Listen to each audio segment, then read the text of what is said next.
Dalam dunia tumbuhan kita mengenal dua jenis perkembangbiakan. Cara perkembangbiakan pada tumbuhan ada dua macam, yaitu generatif dan vegetatif. Pada kesempatan kali ini kita akan mempelajari perkembangbiakan generatif pada tumbuhan.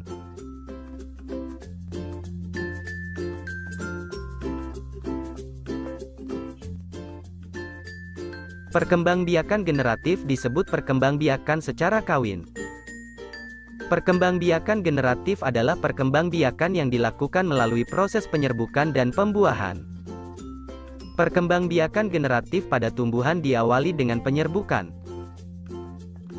yaitu melekatnya atau jatuhnya serbuk sari ke kepala putik. Setelah terjadi penyerbukan, pada serbuk sari tumbuh bulu serbuk sari yang menuju ruang bakal biji. Kemudian, sel kelamin jantan atau spermatozoid masuk ke ruang bakal biji melalui bulu serbuk sari.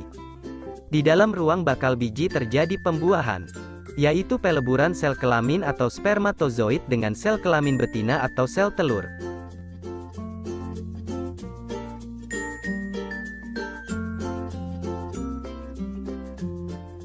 Macam-macam penyerbukan berdasarkan asal serbuk sarinya ada 4 macam penyerbukan, yaitu penyerbukan sendiri atau autogami, penyerbukan tetangga atau geitonogami, penyerbukan silang atau alogami, dan penyerbukan bastar atau hybridogami.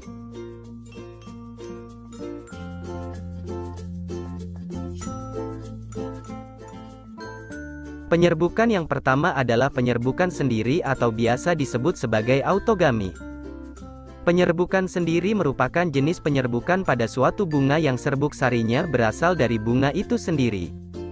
Artinya, serbuk sari yang jatuh ke kepala putik pada bunga itu sendiri.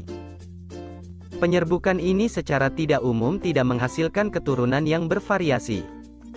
Ciri-ciri penyerbukan sendiri bunganya termasuk bunga sempurna yang memiliki kelamin jantan dan betina dalam satu bunga saja.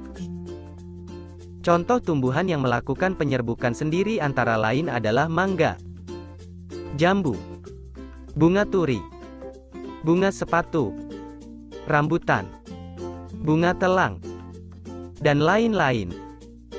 Penyerbukan yang kedua adalah penyerbukan tetangga atau geitonogami. Penyerbukan tetangga merupakan jenis penyerbukan yang serbuk sarinya berasal dari bunga lain pada tumbuhan tersebut. Artinya serbuk sari jatuh ke kepala putik pada bunga lain, tapi bunga itu masih terletak pada tumbuhan itu sendiri. Penyerbukan tetangga ini terjadi karena bunga jantan dan bunga betina pada tumbuhan tersebut tidak berada dalam satu bunga, sehingga membutuhkan dua bunga dalam tumbuhan yang sama untuk melakukan proses penyerbukan. Contoh tumbuhan yang melakukan penyerbukan tetangga antara lain adalah jagung, padi, kelapa, mawar merah, mawar putih, dan lain-lain.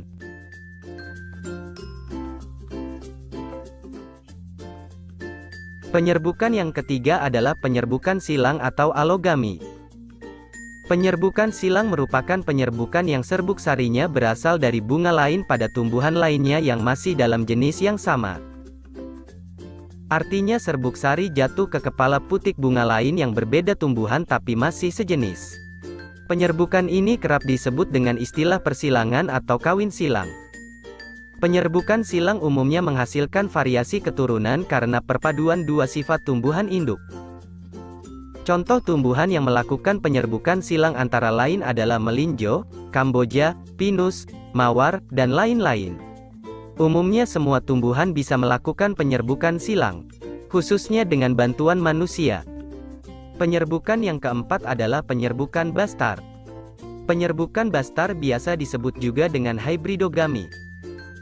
Penyerbukan bastar merupakan jenis penyerbukan yang serbuk sarinya berasal dari bunga lain pada tumbuhan lainnya, yang berbeda jenis atau setidaknya mempunyai satu sifat beda. Pada prosesnya, serbuk sari jatuh ke kepala putik bunga lain yang berbeda varietas. Penyerbukan bastar bisa menghasilkan varietas maupun spesies baru. Contoh tumbuhan yang melakukan penyerbukan bastar seperti mawar merah dengan mawar putih, lili kuning dengan lili merah muda, jambu biji merah dan jambu biji putih. dan lain-lain.